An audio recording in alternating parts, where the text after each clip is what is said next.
فصل فی اثباتی کون الفلکی مستدیرا. یہ فصل اس بیان میں ہے کہ فلک مستدیر ہے. پہلے یہ جانو کہ مستدیر کسے کہتے ہیں. جسم مستدیر اس جسم کو کہتے ہیں کہ جس کے بیچ میں ایک نقطہ فرض کیا جائے اور وہاں سے جو بھی خط نکلے وہ سب کے سب برابر. مثال کے طور پر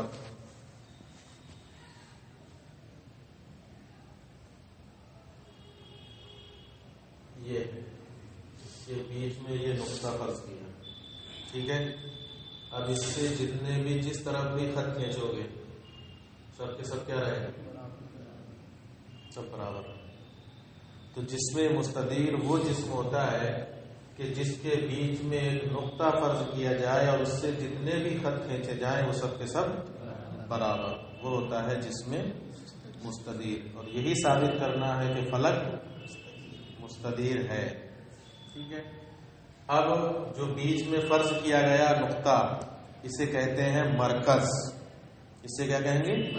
مرکز. یہ جو لکیریں کھینچی جائیں گی انہیں کہیں گے خطوط مستقیمہ.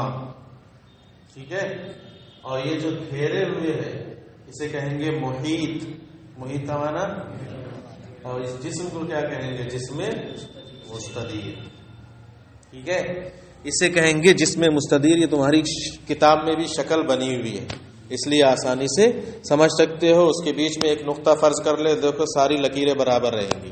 تو جسم مستدیر وہ ہے کہ جس کے وسط میں بیچ میں ایک نقطہ فرض کیا جائے اور اس سے جتنے بھی خطوط کھینچے جائیں وہ سب کے سب کیا رہیں؟ بیچ میں جو نقطہ ہے اسے مرکز کہیں گے، جو لکیریں یکساں ہیں اسے خطوط مستقیمہ کہیں گے، اور جو اس کو گھیرے ہوئے ہے اسے کیا کہیں گے؟ محیط. اور اس جسم کو کیا کہیں گے؟ جسم مستدیر. ٹھیک ہے. ایک چیز تو یہ یاد ہو گئی. دوسری چیز تمہید میں جانو جہت. جہت کسے کہتے ہیں؟ جہت کہتے ہیں منتہائے حرکت کو. منتہائے حرکت جہاں پہنچنے کے بعد حرکت سکون پذیر ہو جائے، اب اس کے آگے نہیں جا سکتے، اسے کیا کہیں گے؟ یعنی جو حرکت کا مقصد ہو اسے کیا کہیں گے؟ جہت. مثلا اوپر اب چلنا ہے کسی کو، تو جب تک حقیقی اوپر تک نہیں پہنچے گا وہ اوپر ہی رہے گا کہ نہیں رہے گا؟ وہ جہت اوپر ہی رہے گی کہ نہیں رہے گی؟ ایک تو یہ ہے کہ ہم دوسری منزل پہ ہیں، یہ بھی تو اوپر ہے، لیکن ایک دم اوپر ہے. فوق جو جہت کہلاتے ہیں وہ اب بھی ہم سے کیا ہے؟ اوپر ہے. اگر اس کی طرف حرکت کریں تو جب اس کی طرف پہنچ جائیں تب حرکت کیا ہو جائے؟ بند ہو جائے. تو جہت کہتے ہیں منتہائے حرکت کو، حرکت کے مقصد کو. حرکت کے کس کو؟ جہاں جانا حرکت پسند کرتی ہے یا جہاں کا حرکت تقاضا کرتی ہے اسے کہتے ہیں جہت. کل جہتیں 6 ہیں. ٹھیک ہے. ویسے تو کوئی تعداد نہیں، کوئی حد نہیں، لیکن مشہور کیا جہتیں ہیں؟ 6. فوق اور اس کے مقابلے میں تحت، یمین شمال، مشرق مغرب. کل کتنی ہوئی؟ یعنی وہی قدام اور خلف. مشرق مغرب سے مراد قدام اور خلف، آگے پیچھے، مشرق مغرب. ان 6 جہتوں میں 4 جہتیں بدلتی رہتی ہیں لیکن 2 جہتیں کبھی نہیں بدلتی، وہ ہمیشہ ویسی رہتی. 4 جہتیں بدل جائیں گی. مثلا آپ ادھر رک کر کے کھڑے ہو جاؤ پچھم کی طرف، تو مغرب آپ کے قدام ہوگا، سامنے ہوگا، مغرب پچھم. مشرق پیچھے ہوگا. ادھر کیا ہوگا؟ شمال کے جنوب. ادھر کیا ہوگا؟ اور ادھر. ٹھیک ہے. اب پیچھے ہو جاؤ، الٹے ہو جاؤ. سب بدل گیا کہ نہیں بدل گیا؟ بدل گیا. جو قدام تھا وہ خلف ہو گیا. ٹھیک ہے. جو جنوب تھا وہ شمال ہو گیا، جو شمال تھا وہ جنوب ہو گیا، اور جو خلف تھا وہ قدام ہو گیا. بدل گئے کہ نہیں؟ مگر فوق اور تحت جیسے اس وقت تھی ویسے ہی اب بھی ہیں. خوبصورت ہو سکتی ہے، ابھی ایسے ہیں تو فوق کدھر ہے؟ سر کی طرف اور تحت کی طرف الٹے ہو جائیں سر کی طرف سے تو کیا فوق نیچے آ جائے گا؟ سر کی طرف ہو جائے گا؟ نہیں. اب کیا بولیں گے؟ سر تحت کی طرف کر دیا. یہ نہیں کہیں گے کہ تحت فوق کی سر کے نیچے آ گیا فوق. کیا کہیں گے؟ سر تحت کی طرف ہو گیا اور اب فوق پیر کی طرف ہو گیا. تو تحت اور فوق وہ بہرحال دونوں ہر صورت میں کیا رہیں گے؟ نہیں بدلے. ٹھیک ہے، یہ بھی یاد رکھو. اور یہ بھی یاد رکھو کہ جہت منقسم نہیں ہوتی ہے. ایک لفظ اس میں آئے گا ماخذ حرکت، امتداد ماخذ حرکت. اس کا مطلب یہ ہے کہ وہ ماخذ جس میں حرکت واقع ہوتی ہے، چلتی ہے.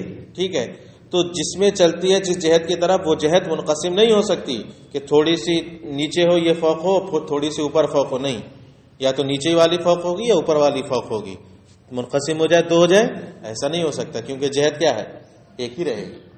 ٹھیک ہے، جہت منقسم نہیں ہوتی. اب سنو یہاں سے دلیل.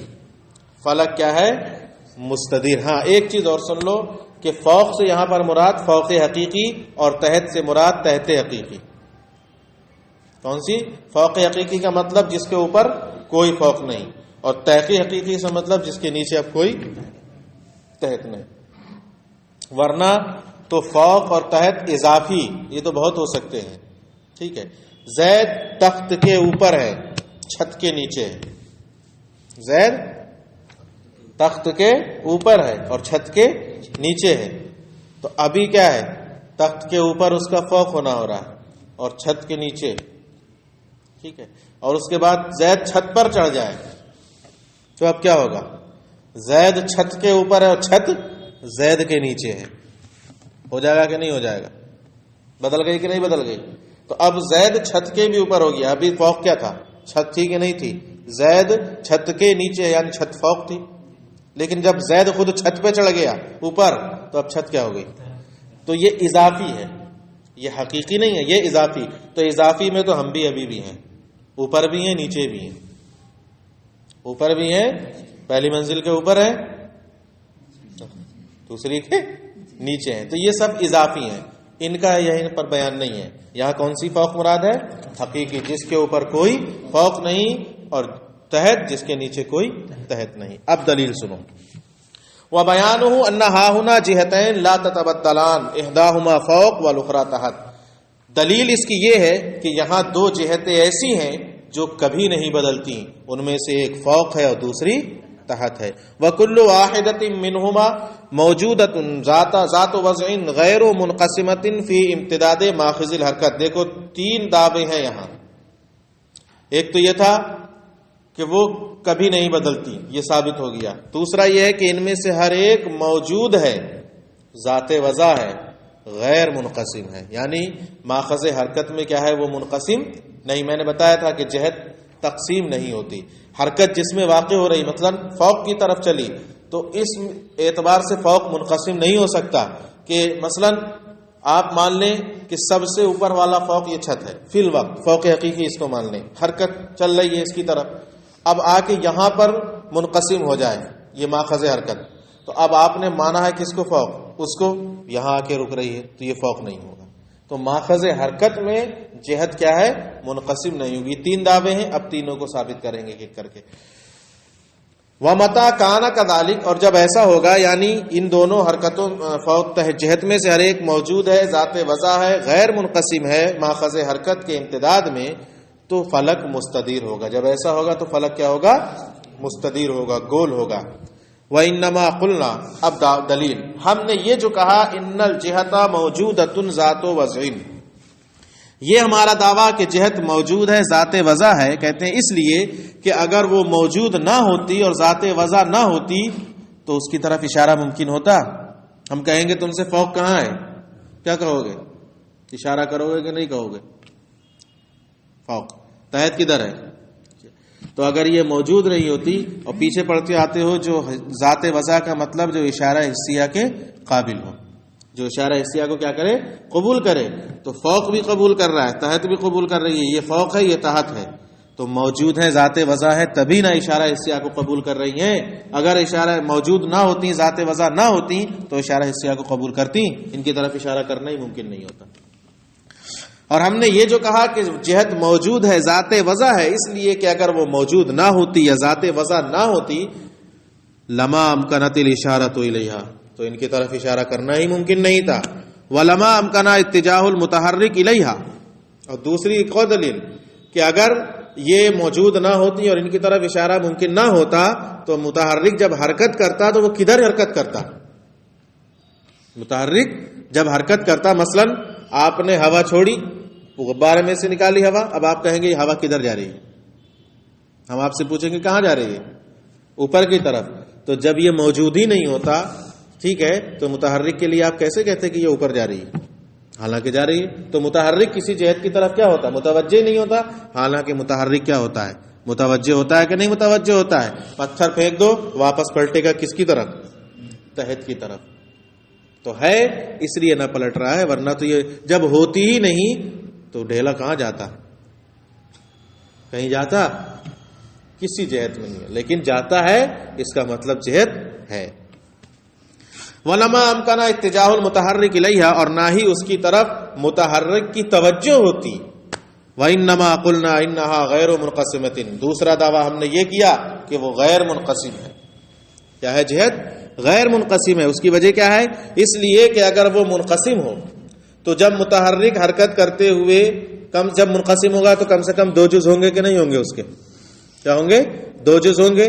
اب متحرک حرکت کرتا ہوا چلا اور اس کے قریب والے جز میں پہنچ گیا، ٹھیک ہے، مثال کے طور پر یہ فوق ہے، اب ہم نے اس کو مان لیا کہ یہ دو جزوں میں بٹا ہوا ہے، حرکت کی متحرک نے، پہلے والے جز میں پہنچ گیا، اب یا تو وہ حرکت روک دے گا یا حرکت جاری رکھے گا، ٹھیک ہے، یا تو وہ حرکت روک دے گا یا حرکت جاری۔ اگر حرکت روک دیتا ہے تو کیا ہوگا؟ تو ماننا پڑے گا کہ فوق یہی ہے۔ کیوں؟ کیونکہ متحرک کا مقصد کیا ہوتی ہے؟ جہت۔ وہ جس جہت میں جا کے رک جائے وہی کیا ہوتا ہے؟ اس کا مقصد ہوتا ہے۔ تو جب وہ قریب والے میں رک گیا تو اس کا مطلب بعد والا کیا ہے؟ وہ جہت نہیں ہے، حالانکہ ہم نے دونوں کو کیا فرض کیا ہے؟ جہت فرض کیا ہے، ٹھیک ہے۔ اور اگر حرکت کرتا ہے، اور اگر بالکل حیز والی صورت ہے، اور اگر حرکت کرتا ہے متحرک ابھی اور اوپر جانا چاہ رہا ہے، تو اب دو ہی صورتیں ہیں، یا تو وہ مقصد کی طرف حرکت کرے گا یا مقصد سے واپس حرکت کرے گا، یا تو وہ مقصد کی طرف حرکت کرے گا یا مقصد سے حرکت کرے گا۔ یعنی جب دو جز مان لیے ہم نے اور دونوں کو جہت مان لیا، اب وہ پہلے والے جز میں پہنچ گیا، اب اگر یہیں سے واپس حرکت کر رہا ہے، مقصد سے حرکت یعنی اپنے مقصد میں پہنچ گیا تھا، اب وہاں سے واپس ہو رہا ہے، تو اس کا مطلب فوق یہی ہے، جو اوپر والا حصہ وہ فوق نہیں ہے۔ تو اس حالانکہ ہم نے دونوں کو کیا فرض کیا ہے؟ جہت فرض کیا ہے۔ اور اگر مقصد کی طرف حرکت کر رہا ہے یعنی اور اوپر جا رہا ہے، تو اس کا مطلب یہ جہاں پہنچا تھا ابھی یہ اس کا مقصد نہیں تھا، تو یہ فوق نہیں ہے۔ تو حالانکہ اس کو بھی کیا فرض کیا گیا تھا؟ فوق فرض کیا گیا تھا۔ تو اگر دو جز ہم نے اس میں مان لیے یعنی اس کی تقسیم مان لی، تب تو یہ خرابی لازم آئے گی، اور یہ دونوں کی دونوں صورتیں کیا ہے؟ باطل ہیں، اس لیے وہ منقسم نہیں ہو سکتا۔ اور ہم نے یہ جو کہا کہ وہ غیر منقسم ہے، اس لیے کہ اگر وہ منقسم ہو جائے، وہ وصل المتحرک الی اقرب الجزئین من الجہت، اور پھر متحرک جہت کے قریب والے جز میں پہنچے، وتحرک اور حرکت کرتا رہے، فإما ان يتحرك من المقصد او الى المقصد، اب یا تو وہ مقصد سے حرکت کرے گا یا مقصد کی طرف حرکت کرے گا، دو ہی صورتیں ہوں گی۔ فإن تحرك من المقصد، تو اگر اس نے مقصد سے حرکت کی، مقصد سے حرکت کرنے کا مطلب سمجھ رہے ہو؟ واپس مقصد میں پہنچ گیا، وہاں سے واپس ہو رہا ہے۔ لم یکن ابعد الجزئین من الجہت، ہاں تو اب دوسرا والا جز یعنی دور والا جز اب کیا ہوگا؟ مقصد نہیں ہوگا، یعنی فوق نہیں ہوگا، جہت نہیں ہوگا۔ وَإِن تَحَرَّكَ إِلَى الْمَقْصَدِ، اور اگر ابھی مقصد کی طرف حرکت کر رہا ہے، تب ایسی صورت میں جہت کا جو قریب والا جز ہے وہ کیا ہے؟ جہت نہیں ہوگا، حالانکہ ہم نے دونوں کو کیا فرض کیا تھا؟ جہت فرض کیا تھا، اور یہ خلاف مفروض ہے۔ ایسی صورت میں ماننا پڑے گا کہ وہ غیر منقسم ہے، اگر منقسم ہوگا تو یہ خرابی لازم آئے گی۔ وَإِذَا ثَبَتَ هَذَا، اب جب یہ ثابت ہو گیا، فَنَقُولُ، تو اب ہم کہتے ہیں، بس یہاں سے اب دلیل بدلے گی، اتنا رہے۔